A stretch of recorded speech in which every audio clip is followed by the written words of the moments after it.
It's the funniest item you've ever seen. Yes, it's the funniest item you've ever seen. With a price, with a price, absolutely fantastic. Going once, going twice, going thrice, going 3 times, and sold to the small child in the back with hundreds of thousands of Poké dollars. Hello, mother. Who are you?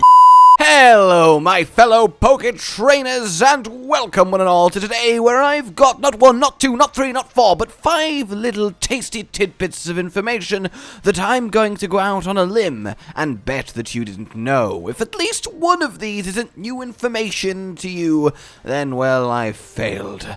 And for that, I must banish my... No, it's not. It's not that big of a deal. It's some obscure tips, tricks, and interesting facts about a Pokemon game, so we're all fine here. First up, then, I want to start with your trainer card. Yes, I want to see it. I want to look at it. I want to answer a question you may have about it, because it's one that's caught people out a few times here.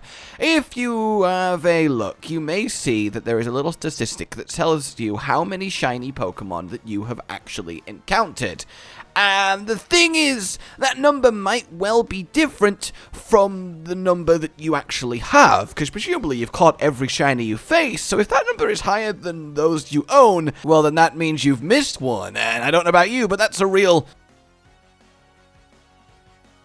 situation. Well, the thing to note here is if you have evolved a shiny Pokemon so that you've now seen its evolved shiny form, that adds it to the list of shiny Pokemon battled, despite you obviously not having battled it because you just evolved it. So fear not, as long as this number equals the number of shiny Pokemon you have both caught and evolved, you've not missed anything.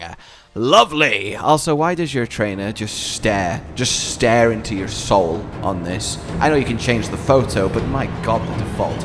Okay, next up then is a little bit of money making. Yes, indeed. Now, there is some seriously good methods to make money in this game, and in fact, the best method we have up on the channel, you can all but AFK and earn like up to 700,000 Pokédollars an hour. That's fantastic, but there is a different way that you can leave going, well, without even being near your Switch, without even maintaining it. It's less money, but it's completely passive, at least if you have a turbo controller. So, the tournament at the school, once you beat it once, you can keep re-challenging it at this man here. As long as you have a level 100 Pokemon with a move that has good coverage towards all of the enemy trainers, like, for example, a Tinkaton using Play Rough, well, then you can simply stand at the desk, face the entry guy, and hammer the A button. You'll get put into the tournament, you will automatically select the move, make sure it's the top move, you'll automatically use it, you will just slowly but surely sweep every single team that goes against you,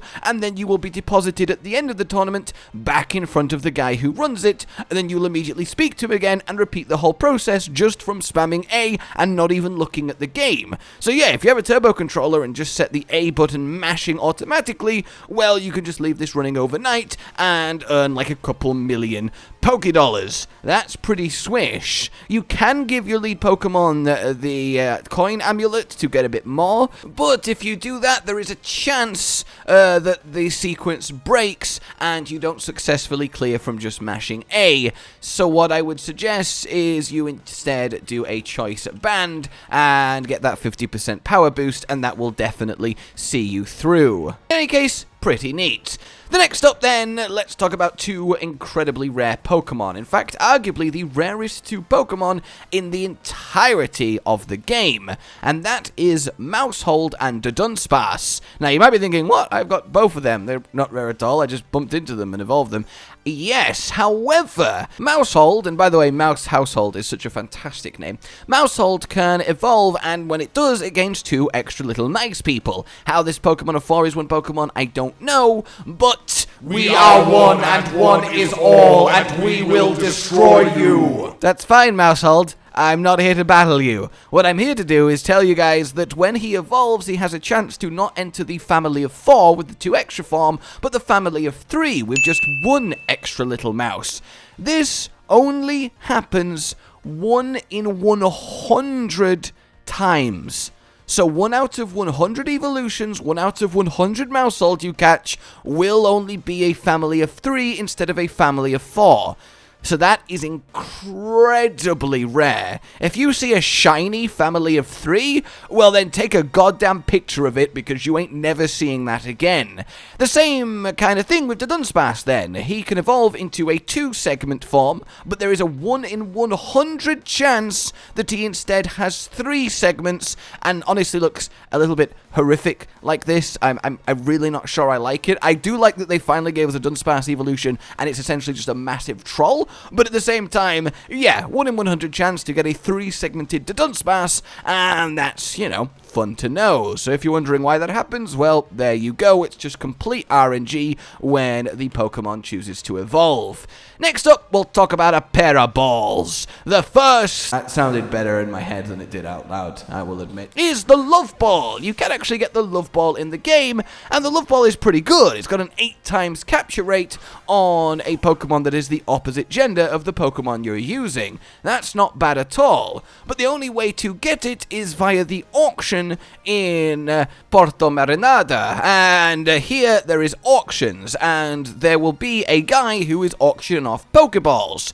As you unlock new types of Pokeballs, he will start selling you new types of Pokeballs, but one you can find straight away is the Love Ball. If he's not selling the Love Ball, fast forward your switch time by about an hour, restart the game, and you can re-roll to see if you get it. It's not the most crazy thing in the world, but hey, it's a strong capture ball, so if you're having trouble with a particular Pokemon, maybe think about getting it. And next up then, talking of getting Pokemon, is a little catching trick. Because we are playing an open world Pokemon game, i.e. we can run away from a Pokemon and it will still be stood there and we can immediately re-encounter it, we don't lose the encounter, well, we can do a little trick here.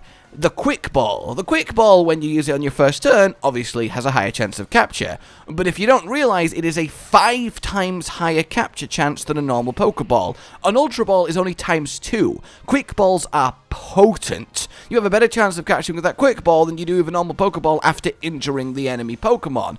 So basically, just start the battle, throw the Quick Ball. If it doesn't catch, run away from the battle, immediately run back into the Pokemon and throw the Quick Ball again, and you will likely catch it much sooner and faster with much less effort from full health than battling it normally and catching it normally with normal catching methods. Alrighty then guys, that's 5 little tidbits that I hope you enjoyed. Let us know if you'd like another little assortment of useful information that doesn't really fit anywhere else, but nevertheless you may find very interesting and or useful. Until next time then, like if you enjoyed this, subscribe and hit the bell for more, consider supporting the future channel on Patreon down below. Goodbye.